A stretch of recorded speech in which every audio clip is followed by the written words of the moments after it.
Hello everyone, welcome to फिस्क। आज के video में हम CFA लेवल 3 की ऑप्शंस स्ट्रेटेजीज के आगे के पार्ट्स को कवर करेंगे, जिसके अंदर हम collar, straddle, spreads and delta gamma, तो ये सारे जो टॉपिक्स एरिया है ये हम इस सिंगल LOS में कवर करेंगे। तो ये रीडिंग डेफिनेटली ये वीडियो कुछ बड़ा होने वाला है।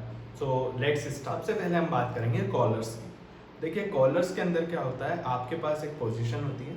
उस पोजीशन को आप जो डाउन साइड है उसको प्रोटेक्ट करने के लिए क्या करते हैं, आप एक पुट ऑप्शन खरीदते हैं।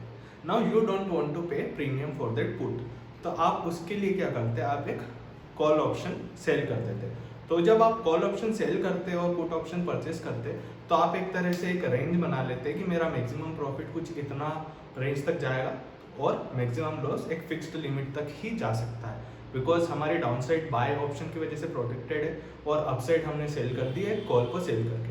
तो ये इस तरह से यूज होता है। इसके अंदर हम क्या करते हैं, मोस्ट लाइकली दोनों सिचुएशन में, लाइक सेल ऑफ जो कॉल है वो कॉल भी हमारा आउट ऑफ द मनी होता है और परचेज ऑफ द पुट है वो भी आउट ऑफ द मनी होता है। और हम ट्राई करते हैं कुछ इस तरह का कॉम्बिनेशन बनाना कि जितने का हमने पुट ऑप्शन खरीदा है हम उतने ही प्रीमियम का कॉल ऑप्शन सेल करें। सो जैसा आप इस एग्जाम्पल में देख सकते हैं कि 20 मार्च की डेट पे हमने XYZ स्टॉक है जिसकी करंट प्राइस है 52.14।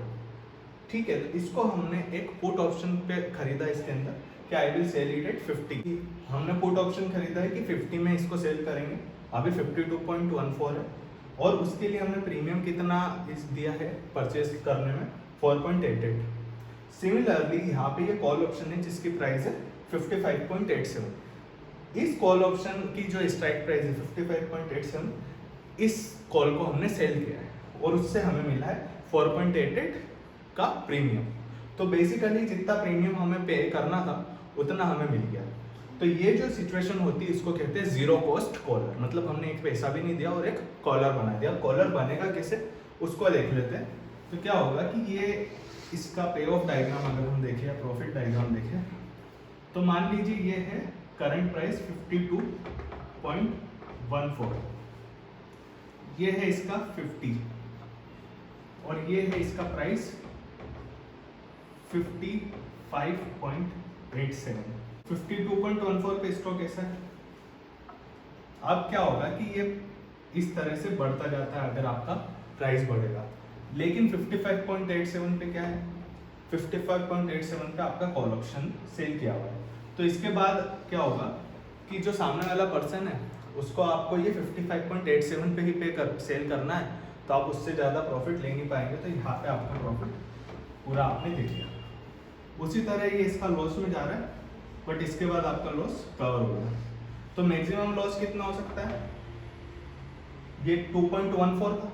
मैक्सिमम प्रॉफिट कितना होगा, 52.14 को 55.87 में से माइनस करेंगे 3.63 का। सो 3.63 इज मैक्स प्रॉफिट और मैक्सिमम लॉस 2.14। तो ये जो होता है ये होता है जीरो कॉस्ट कॉलर, जिसके अंदर हम अपनी डाउन साइड को बचाते हैं, डाउन साइड को प्रोटेक्ट करते हैं और आप उसका प्रीमियम नहीं देना, इसके लिए हम अपनी थोड़ी अपसाइड सेल कर देते हैं ताकि अगर प्रॉफिट हुआ तो ये उन सिचुएशन में आता है जब हम एक्चुअली चाहते हैं हेज करना कि हाँ मुझे ज़्यादा प्रॉफिट नहीं चाहिए, इतना प्रॉफिट ठीक है बट मैं ज़्यादा लॉस नहीं ले सकता इसको, तो मैं इस तरह का एक कॉलर बनाता हूँ। तो ये हो गया कॉलर्स। अब हम बात करते हैं स्ट्रेडल की। तो स्ट्रेडल के अंदर क्या होता है कि आप सेम स्टॉक प्राइस पे, यानी जो उसकी स्टॉक करंट प्राइस है उस पर हम एक कॉल भी बाय करते हैं और पुट भी बाय करते हैं। तो ये उन सिचुएशन में होता है जब हम देख रहे हैं कि फॉर एग्जांपल लेट से कहीं वॉर होने वाली है या कहीं पॉलिटिकल इलेक्शन हुए और उसका रिजल्ट आने वाला है, इस तरह की चीज़ जिसमें आपको ये तो लगता है कि काफ़ी वॉलेटिलिटी होने वाली है बट आपको पता नहीं है किस साइड जाएगी। तो ऐसा कोई डिसीजन जो अगर सही एक तरफ गया तो बहुत ज़्यादा प्राइस बढ़ेगा, दूसरी तरफ गया तो बहुत ज़्यादा प्राइस घटेगा, ये दोनों सिचुएशन पॉसिबल है। उन सिचुएशंस में हम क्या करते हैं, हम स्ट्रेडल लेते हैं, यानी हम बाय भी पुट कॉल भी, यानी हम कॉल भी बाय करते हैं और पुट भी बाय करते हैं। तो यहाँ पे स्ट्रेडल में किस तरह का पे ऑफ और प्रॉफिट बनता है वो देख लेते हैं। तो लेट से ये इसका पे ऑफ डायग्राम है। स्टॉक की करंट प्राइस है 50। अब मुझे लग रहा है कि ये बढ़ भी सकता है और घट भी सकता है, तो मैं क्या करूँगा, एक कॉल पुट बाय करूँगा। तो कॉल में क्या होगा, कुछ इस तरह का मेरा पे ऑफ बनेगा। और सिमिलरली मेरा पुट में कैसा पे ऑफ बनेगा, क्योंकि मैंने वो भी परचेस किया है, कुछ इस तरह का। तो एक तरह से मतलब क्या है, जैसे जैसे ये किसी भी डायरेक्शन में या तो इधर ज़्यादा बढ़ जाए या इधर ज़्यादा बढ़ जाए, जितना ज़्यादा मूवमेंट होगा उतना ज़्यादा मेरा प्रॉफिट होगा। अब ये चीज़ दोनों मैंने परचेस की तो फ्री में तो आएगी नहीं। सो लेट से कि मैंने इसके अंदर दोनों के लिए दो रुपए का या $2 का प्रीमियम दिया है। तो यानी क्या हो गया कि मुझे कम से कम ₹4 का बेनिफिट होना चाहिए। यानी ये अगर 54 है और ये 46 है, तो यहाँ तक तो मैं लॉस में ही रहूँगा, क्योंकि मैंने ₹4 या $4 पे किया है इन दोनों ऑप्शंस को खरीदने के लिए। जैसे ही ये इसके पार जाएंगे इस ब्रैकेट पे, मैं प्रॉफिटेबल होने लग जाऊंगा। तो इसका ये यूज यही होता है कि अगर आपको ऑब्वियसली श्योर हो कि ये इतने ज़्यादा, यानी कि ₹4 से ज़्यादा बढ़ेगा या ₹4 से ज़्यादा गिरेगा, बहुत ज़्यादा वॉलेटिलिटी, तो हम क्या करते, हम स्ट्रेडल लेते हैं, यानी परचेस करते हैं। अब मान लीजिए सामने वाला पार्टी ये सोच रहा है कि ज़्यादा मूवमेंट नहीं होगा, उसमें वो कैसे पैसा बनाता है, तो वो शॉर्ट कर देता है स्ट्रेडल को। तो शॉर्ट स्ट्रेडल में क्या होगा कि इस तरह का कुछ पे ऑफ बनेगा और इस तरह का हमारा प्रॉफिट डायग्राम बनेगा।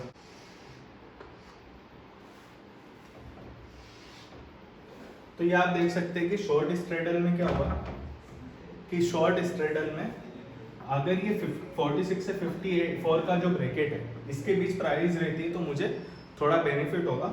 इसके बाहर अगर प्राइस जाती है तो मेरा लॉस स्टार्ट हो जाएगा, और जितना ज़्यादा वो प्राइस मूवमेंट होगा उतना वो लॉस बनेगा। तो जनरली लोग शॉर्ट स्ट्रेडल तब करते हैं जब उनको पता है कि मार्केट काफ़ी ज़्यादा स्टेबल है और वो ज़्यादा मूवमेंट नहीं दिखाएगा, जबकि लॉन्ग स्ट्रेडल वो तब करते हैं जब उन्हें लगता है कि मार्केट में हाई वॉलेटिलिटी आने वाली है। तो यही था स्ट्रेडल। हम पढ़ेंगे स्प्रेड्स।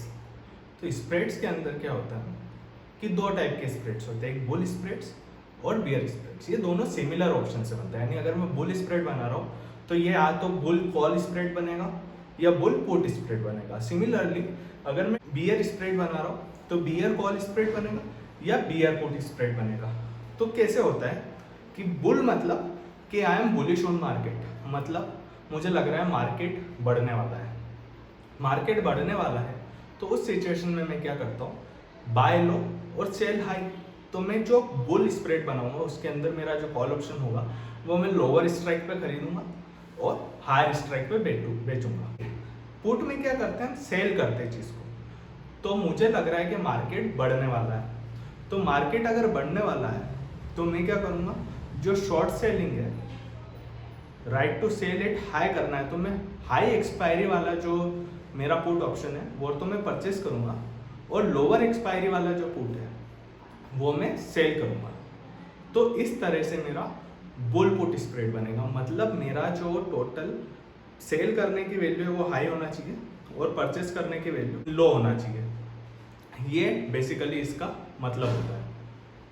सिमिलरली अगर बियर स्प्रेड है तो बियर में मुझे लगता है कि मार्केट गिरने वाला है, तो मैं लॉन्ग जो कॉल है वो वाला मेरा हायर एक्सरसाइज प्राइस पे होगा, और जो शॉर्ट कॉल है वो लोअर एक्सरसाइज प्राइस पे होगा। तो चलिए समझते हैं कि सबसे पहले बुल कॉल स्प्रेड कैसे बनाते हैं। तो बुल कॉल स्प्रेड के लिए क्या करना है, ये जून 50 का XYZ एक मेरा स्टॉक है।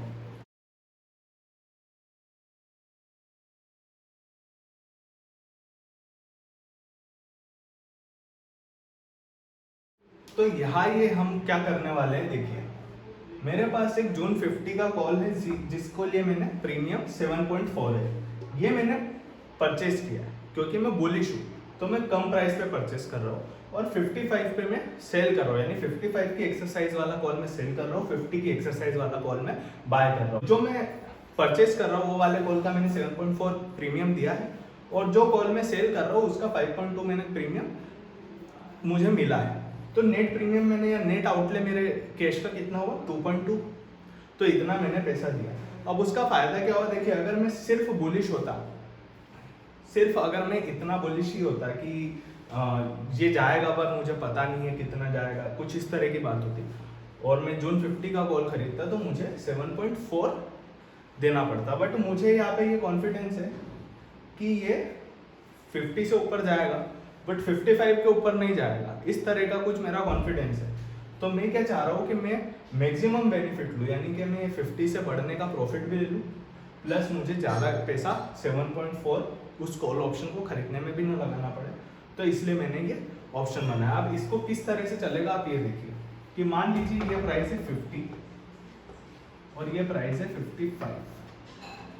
तो 50 के बाद ये 50 के बाद क्या होगा, 50 तक तो ये ऐसे ही चल रहा है, 50 के बाद ये बढ़ने लगेगा तो मेरा प्रॉफिट ऑप्शन का बढ़ने लगेगा।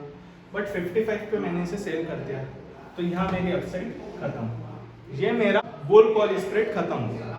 अब देखिए मैंने अगर इसमें 2.2 का मैंने पैसा दिया था तो क्या होगा, ये मेरा जो प्रॉफिट होगा मैक्सिमम मैं कब लेने पाऊंगा, जब ये 50 से 2.2 और ज़्यादा बढ़े, यानी मैं यहाँ तक 52.2 तक कोई मुझे प्रॉफिट नहीं मिलेगा। और जैसे ये 52.2 बढ़ेगा यहाँ से मेरा प्रॉफिट चालू हो जाएगा। तो ये कुछ इस तरह जाएगा। ये हुआ मेरा प्रॉफिट डायग्राम, नीचे वाला और ऊपर वाला हुआ मेरा पे of diagram bull call spread का। ठीक है, तो यहाँ मैक्सिमम प्रॉफिट कितना होगा, 52.2 और 55 के बीच का, यानी कि max profit is 2.8। Max loss कितना होगा, जो मैंने प्रीमियम पे किया, ये कितना होगा 2.2।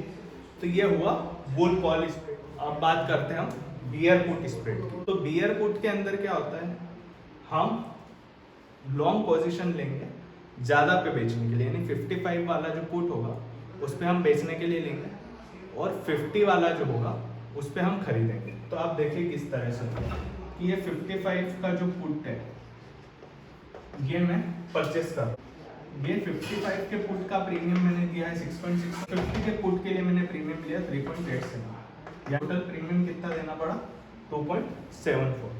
सो 2.74 मैंने नेट प्रीमियम दिया। अब इसका पे ऑफ डायग्राम किस तरह बनेगा ये देखते हैं। हमें राइट टू सेल है तो 55 का मैं सेल करूंगा, मतलब 55 से बड़े हुए पे तो हमारे पास कुछ है नहीं, 55 से मतलब कम होता है तो हमें प्रॉफिट मिलता है, बट जैसे ये 50 जाता है तो हमारा जो हमने पुट सेल किया था वो एक्सरसाइज होने लगता है, हमारा प्रॉफिट ये यहाँ पे खत्म हो जाता है। अब बिकॉज मैंने यहाँ पे एक नेट प्रीमियम पे किया 2.74 का, तो मेरा जो प्रॉफिट है वो कब मिलने लगेगा मुझे, जब ये 2.74 यहाँ से कम हो जाए, मतलब कितना हो जाए 52.26। ये 52.26 जो है यहाँ पे जाके मेरा प्रॉफिट आने लगेगा और उसके पहले मैं लॉस में नहीं रहूँगा। तो यहाँ से मेरा प्रॉफिट आने लगेगा और इससे भी कम हुआ तो मैं यहाँ पे मेरा प्रॉफिट बैलेंस हो जाएगा। तो मेरा मैक्स प्रॉफिट, ये मैक्स लॉस हुआ, मैक्स लॉस मेरा 2.74 और मैक्स प्रॉफिट मेरा कितना होगा 2.26। अब अगर हम बात करें बियर कॉल की, तो बियर कॉल में बिल्कुल उल्टा होगा बुल कॉल के मुकाबले। तो मैं इस बार क्या करूँगा, मैं ये वाला सेल करूँगा और ये वाला परचेस करूँगा। पिछली बार मैंने क्या किया था, 55 वाला सेल किया था और 50 वाला परचेस किया था कि मैं 50 में खरीद के 55 में बेचूंगा। इस बार मैं 55 में खरीद के 50 में बेचूंगा। ये मेरा कॉल ऑप्शन मैंने लिया बिकॉज मुझे पता है कि मार्केट से ये गिरने वाला है। तो अब मैं क्या करूँगा, यहाँ पे आप देखिए, तो रिसीव्ड है नेट इनले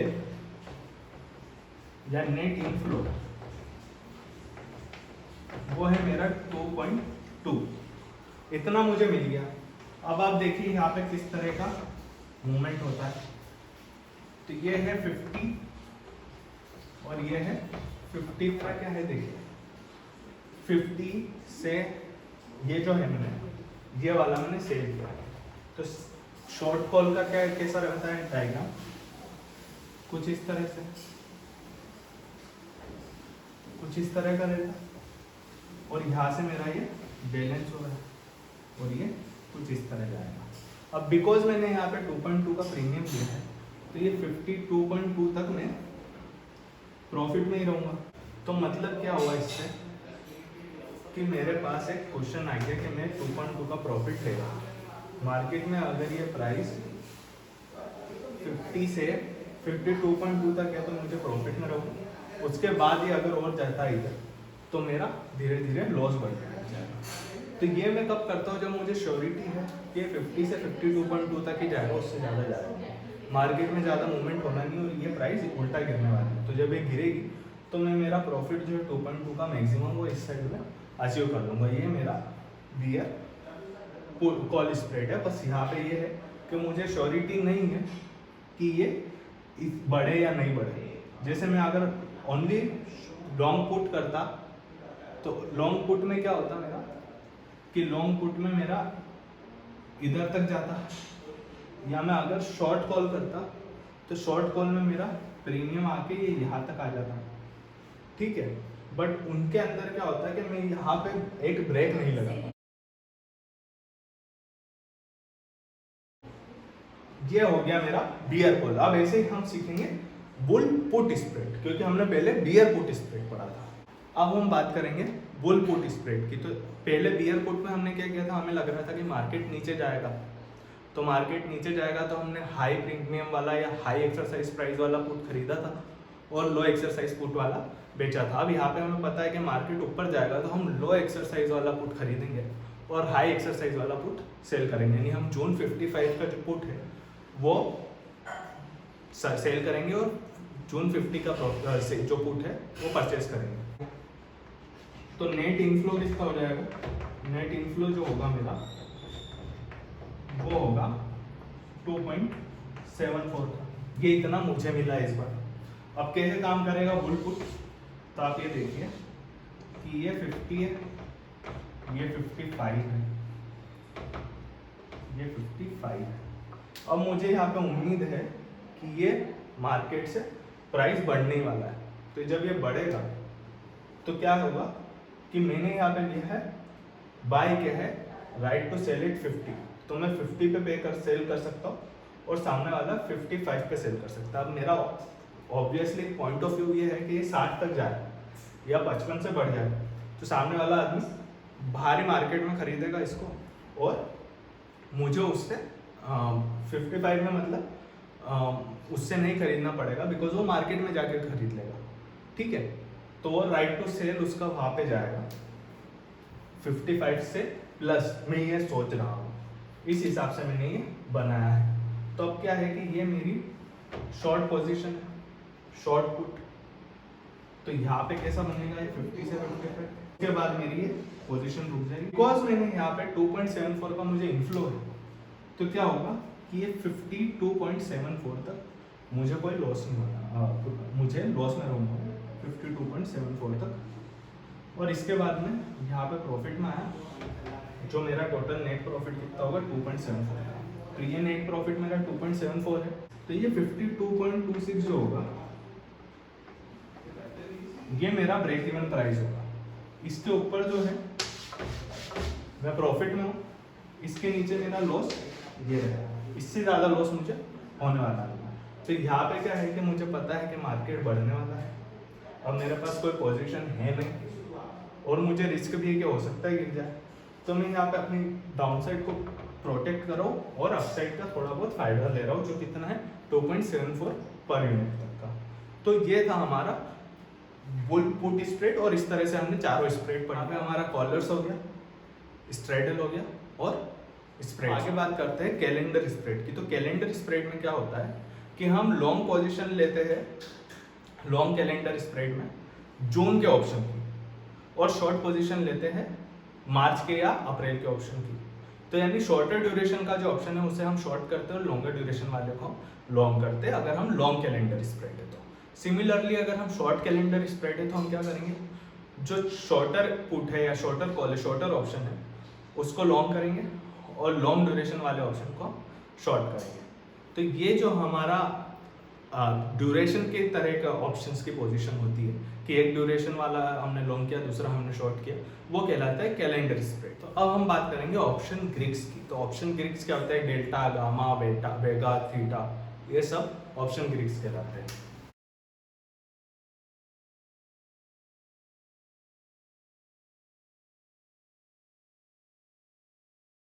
डेल्टा का मतलब होता है कि change in option price per unit change in stock price, यानी स्टॉक की प्राइस अगर 50 से 51 हुई तो उसके ऑप्शन की प्राइस कितनी चेंज होगी। Rate of change of option price with respect to stock price is called delta. अब बात करते हैं गामा की। तो गामा होता है डबल डेरिवेटिव, ये हुआ डेरिवेटिव स्टॉक प्राइस का, ये होता है डबल डेरिवेटिव स्टॉक प्राइस का। ये क्या होता है, change in delta per unit change in stock price, यानी कि स्टॉक प्राइस के 1 रुपया चेंज होने पे डेल्टा की वैल्यू कितनी चेंज हो रही है। डेल्टा क्या, स्टॉक प्राइस के चेंज होने पे ऑप्शन की वैल्यू कितनी चेंज हो रही है। गामा क्या, डेल्टा स्टॉक प्राइस के चेंज होने पे डेल्टा की वैल्यू कितनी चेंज हो रही है, यानी ये डबल डेरिवेटिव। तो अगर हम वो फिजिक्स वाले स्टूडेंट हो तो स्पीड और एक्सेलरेशन, तो delta is speed and gamma is acceleration. अब बात करते हैं वेगा की। तो वेगा मतलब होता है change in option price per unit change या 1% चेंज इन वॉलेटिलिटी, यानी 1% अगर वॉलेटिलिटी में चेंज आया, 20% वॉलेटिलिटी थी वो 21% हो गई, तो ऑप्शन की प्राइस कितनी चेंज होगी। चेंज इन ऑप्शन प्राइस पर 1% चेंज इन वॉलेटिलिटी, ये होता है वेगा। अब बात करते हैं हम थीटा की। तो थीटा का मतलब होता है daily change in option price. इसका मतलब क्या होगा कि क्या होता है कि हमारा ऑप्शन का जो एक्सपायरी है वो फिक्स्ड होता है मंथ एंड पे, तो जैसे जैसे डेली चेंज होगा, यानी कि हम एक दिन करीब जाएंगे तो टाइमिंग कम होता जाएगा ऑप्शन का एक्सपायरेशन से।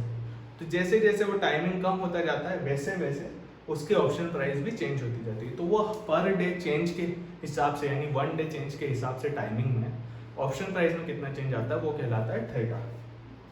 तो अब यहाँ पे आप समझ ही सकते हैं कि सबसे ज़्यादा कॉमन चीज़ जो है वेगा, वेगा हमेशा पॉजिटिव होता है। क्यों, क्योंकि वॉलेटिलिटी अगर बढ़ेगी तो ऑप्शन प्राइस बढ़ेगा, ये एक फैक्ट है। तो कॉल ऑप्शन हो या पुट ऑप्शन, उसका वेगा हमेशा पॉजिटिव होगा। जो डेल्टा होता है उसके अंदर क्या होता है, कॉल ऑप्शन का डेल्टा पॉजिटिव होता है। क्यों पॉजिटिव होता है, जैसे जैसे ऑप्शन का प्राइस बढ़ेगा, मैंने एक फिक्स्ड एक्सरसाइज प्राइस पे उसे खरीदा है 55, तो जैसे जैसे ऑप्शन का स्टॉक का प्राइस बढ़ेगा वैसे वैसे मेरे ऑप्शन की वैल्यू बढ़ती जाएगी, तो उस वजह से डेल्टा इसका पॉजिटिव रहता है। तो डेल्टा कितना होता है, 0 से 1 के बीच, और मैक्सिमम में 1 होता है, मिनिमम में वो 0 होता है। जबकि पुट जो होता है वो मेरा नेगेटिव होता है, 0 से -1 के बीच। जितनी ज़्यादा स्टॉक की प्राइस बढ़ेगी उतना मेरा पुट 0 तक होता जाएगा, 0 हो जाएगा, और वो जैसे जैसे उसकी वैल्यू एक्सरसाइज स्टॉक प्राइस की करंट जो एक्सरसाइज से गिरती जाएगी, कम होती जाएगी, उतनी मेरा ऑप्शन की वैल्यू बढ़ती जाएगी पुट ऑप्शन में। तो इसलिए डेल्टा ऑफ पुट क्या होता है, 0 to -1, और डेल्टा ऑफ कॉल 0 to +1। अब जो डेल्टा होता है उससे रिलेटेड होता है गामा। गामा क्या होता है, स्टॉक प्राइस के चेंजेस पे डेल्टा की क्या वैल्यू चेंज हो रही है। तो आपने अगर लॉन्ग पोजीशन ली है तो जैसे जैसे आपका डेल्टा बढ़ता है वैसे वैसे मतलब आपका गामा पॉजिटिव होता है। तो जो लॉन्ग पोजीशन है उसके अंदर गामा पॉजिटिव होता है कॉल और पुट के लिए। अगर आपको बात समझ में नहीं आ रही तो बस इतना याद रखिए कि गामा लॉन्ग पोजीशन के लिए पॉजिटिव होता है और शॉर्ट पोजीशंस के लिए नेगेटिव होता है। तो थीटा होता है टाइमिंग का चेंज। तो जैसे जैसे ड्यूरेशन कम होती जाती है वैसे वैसे आपके ऑप्शन की वैल्यू भी कम होती जाती है। तो जो थीटा होता है वो लॉन्ग पोजीशंस के लिए नेगेटिव होता है क्योंकि आप धीरे धीरे एक्सपायरी के करीब जाते हैं। तो थीटा लॉन्ग पोजीशंस के लिए कॉल हो या पुट हो नेगेटिव, गामा कॉल हो या पुट हो लॉन्ग पोजीशन के लिए पॉजिटिव, डेल्टा कॉल ऑप्शन के लॉन्ग पोजीशन के लिए पॉजिटिव, पुट ऑप्शन की लॉन्ग पोजीशन के लिए नेगेटिव, और वेगा हर लॉन्ग पोजीशन के लिए पॉजिटिव। तो ये इसका ग्रीक्स होता है। तो ग्रीक्स के अंदर और भी डिटेल में हम जाएंगे आगे। इस वीडियो में इतना ही। प्लीज़ इस वीडियो को लाइक करें, सब्सक्राइब करें, शेयर करें और हमारे चैनल को ज़्यादा से ज़्यादा लोगों तक पहुँचाएं। Thank you very much.